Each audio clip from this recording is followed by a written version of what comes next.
I now give the floor to the distinguished representative of Kazakhstan to introduce an address by the head of state. Mr. President, Excellencies, ladies and gentlemen, I have a great honor to introduce the pre-recorded statement by my head of state, His Excellency Mr. Kassym-Jomart Tokayev, President of the Republic of Kazakhstan. Mr. President, Mr. Secretary General, Excellencies, distinguished delegates, this year we commemorate the 75th anniversary of the United Nations in both dramatic and critical time. The greatest challenge of our age, COVID-19 pandemic, continues to cause deep suffering among the people around the world and has seriously affected the global economy. In the wake of this unprecedented human tragedy, on behalf of my country fellows, I extend the profound gratitude to all medical professionals and frontline staff members who work very hard to protect us. The current global emergency is a stress test for all of us that has triggered health, humanitarian, and socio-economic turbulence. COVID-19 has exposed our past mistakes and failures. We have witnessed a critical collapse of global cooperation in response to this crisis, trade protectionism and political nationalism, coming close to what some have already called a state of global dysfunction. The whole world is on the verge of dramatic upheavals that may lead to irreversible consequences.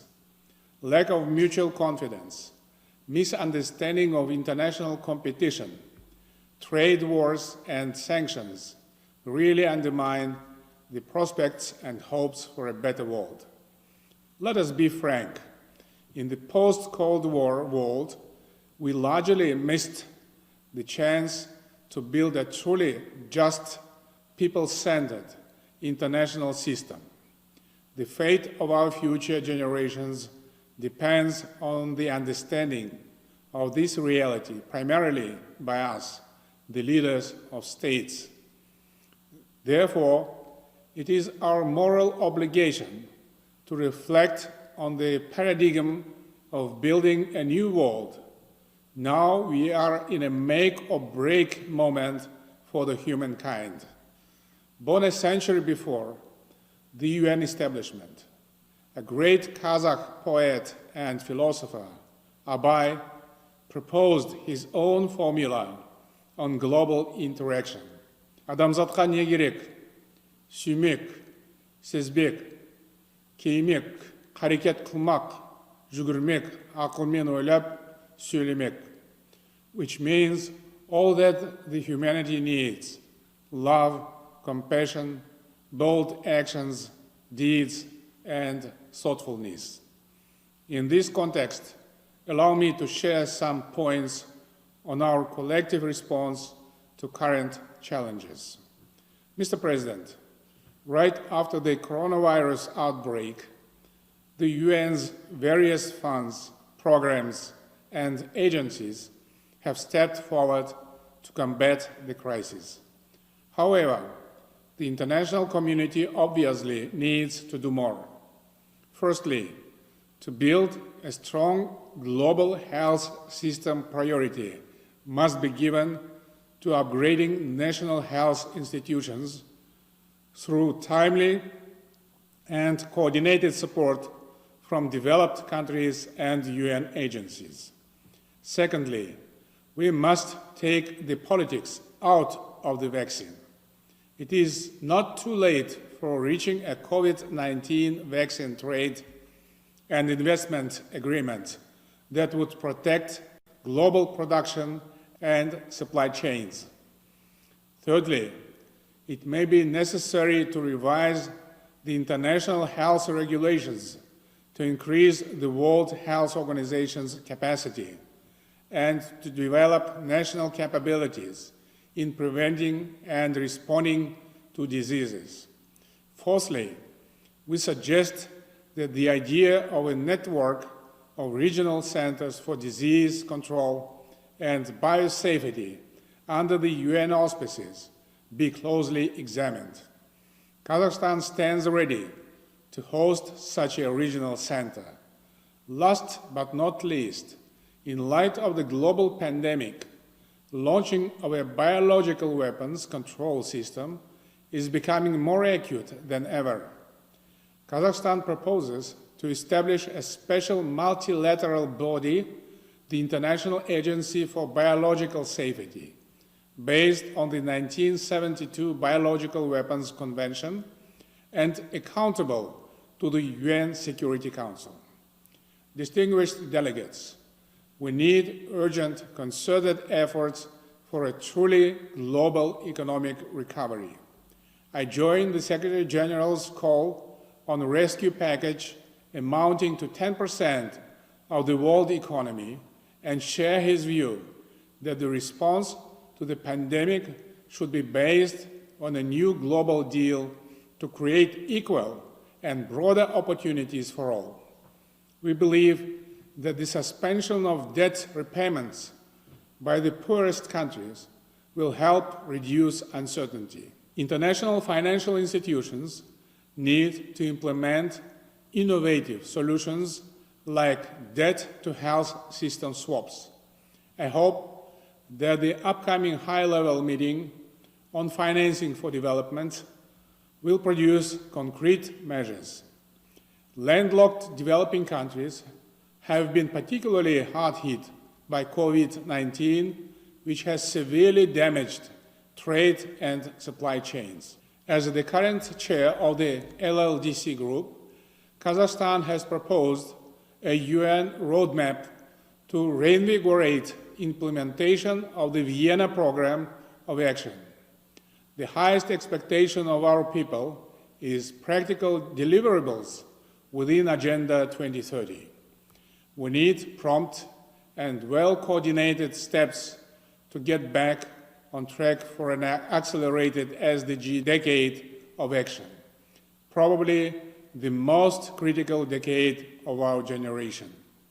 The very basic target, zero hunger, is to be provided unconditionally. In this context, we note the importance of convening a food systems summit in 2021. The Islamic Organization for Food Security, initiated by Kazakhstan, is ready to assist the international humanitarian campaign through the creation of food reserves.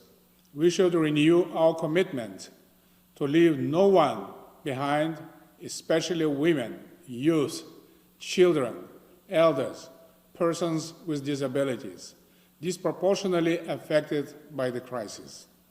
The largest disruption of education systems in history should be stopped from becoming a generational catastrophe. Civic engagement and private sector involvement are also critical for solving current pressing problems. During past months, we have witnessed strong solidarity all over the world through volunteering. To acknowledge the role of volunteers, I propose the United Nations to proclaim an International Year of Mobilizing Volunteers for Development. In Kazakhstan, I announced the current year as a year of volunteers. Mr. President, there are two more crises that are looming right behind the pandemic. One of them is the nuclear non-proliferation and disarmament crisis. Kazakhstan has been the role model of a responsible state by willingly abandoning its nuclear arsenal and shutting down world's biggest nuclear test site. However, continuous erosion of the non-proliferation regime leaves us in a dangerous position. Kazakhstan, therefore, expects all member states to join its appeal to nuclear powers to take necessary and urgent measures to save the humankind from a nuclear disaster. In this respect, we appreciate an active role played by relevant UN institutions, including the Comprehensive Nuclear Test Ban Treaty Organization. We believe that legally binding negative security assurances should be given to every non-nuclear weapon state.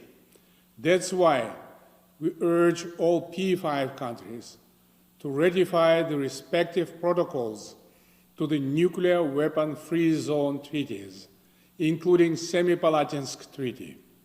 Another existential crisis for our civilization is the climate change. It's not only a dangerous problem in itself, but is also a threat multiplier. The climate emergency is a race we are losing, but the post-COVID recovery gives us unique opportunity to put environmental protection at the forefront of international agenda. We must unite around the UN's 6 climate-positive actions. Kazakhstan is very vulnerable to the various effects of the climate change. The tragedies of RLC and Semipalatinsk nuclear test site, the rapid melting of glaciers, and desertification threaten not only Kazakhstan and Central Asian region, but also the entire world. Although Kazakhstan is highly dependent on fossil fuels and has a long way to go to meet Paris 2030 targets, our commitment to develop a decarbonized economy has no alternative. We will reduce our greenhouse gas emissions by 15% by 2030 through economic overhaul and industrial modernization. And yet, in the next 5 years, we will plant more than 2 billion trees. To address these global crises, we need to restore an atmosphere of trust between member states and strengthen multilateral institutions. Lack of trust between nations has become toxic for international relations. It's a moral duty to demonstrate our commitment to the basic purposes and principles of the UN Charter. Due to the immensely growing demand for confidence building, Kazakhstan aims to transform Conference on Interaction and Confidence Building Measures in Asia into a full-fledged organization for security and development in Asia. The world community should increasingly promote an ideology of tolerance, mutual understanding, and cultural diversity. It's a key to countering hatred and intolerance. We once again stress the need for creating a unified coalition to counter another global challenge, international terrorism. We invite all countries to join the Code of Conduct for achieving a world free of terrorism. Kazakhstan was among the first to repatriate our women and children from war-torn Syria and Iraq. It was not an easy decision, but absolutely necessary one. It is our strong belief that the United Nations must lead the global effort to overcome the pandemic, accelerate recovery, and improve prospects for global governance. Therefore, each and every UN agency should reinstate its efficiency and relevance to the tasks ahead of us. We have no alternative but to live up to the great challenge of building a more robust and forward-oriented UN. The criticism of the United Nations is not always fair. The United Nations does exactly as much as the political will of the member states allows. Excellencies, so different each of these 3 crises is in fact a governance challenge. To To achieve truly just and people-centered world, measures at the international stage should be accompanied by the dedicated efforts at the national level. Kazakhstan is determined to build an economically strong, democratically advanced, and human-oriented listening state. Therefore, we conduct political and economic reforms that are expected to give a boost to the development of our society to meet up the expectations of our people. We have decriminalized defamation, adopted new laws on political parties and on the peaceful mass meetings. To fulfill a fundamental right to life and human dignity, we decided to join the second optional protocol to the International Covenant on Civil and Political Rights on the abolition of the death penalty. Another priority is ensuring equal opportunities for women and youth, protection of children. We have reduced our gender inequality index value by 2 times and have introduced a mandatory 30% quota for women and youth in election party lists. We have helped 4.5 million fellow citizens who temporarily lost their income during pandemic, having allocated for this goal $1.1 billion. Over 1 million people have received food and household packages. It was an unprecedented measure in our part of the world. Regional cooperation has always been our main focus and commitment. Central Asia is undergoing rapid transformation through significant expansion of regional cooperation in various fields. No doubt that a prosperous, strong, and united Central Asia is beneficial both for regional and global stakeholders.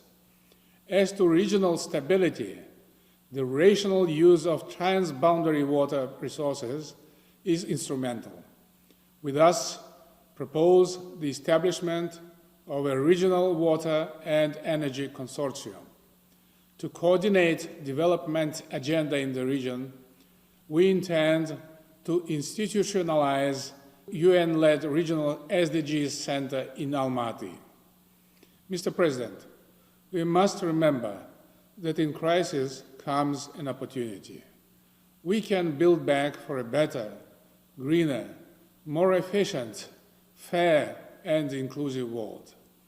The emphasis must be shifted on the root causes, preventive measures, and increasing the efficiency of our limited resources.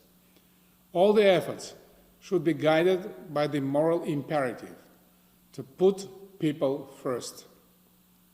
Kazakhstan will always remain a strong supporter of the UN and will actively participate in fulfilling our collective aspiration for a better and happier future. Thank you for your attention.